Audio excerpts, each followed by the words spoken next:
And now we are testing the headlights like this. We assume that this is your headlight socket, and we use the adapter that including in the package and make this pin to the negative side like this.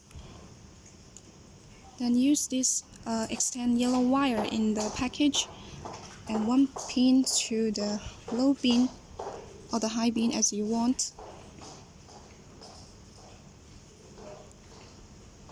Just letting it get to the power. And the other side, you could use it to test the DRL and the turn signal like this. Touch it, you will get to the power. The DRL. Then here's the turn signal. And you also could test the high-low pin like this.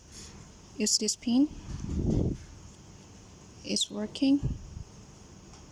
It's working. DRL and turn signal.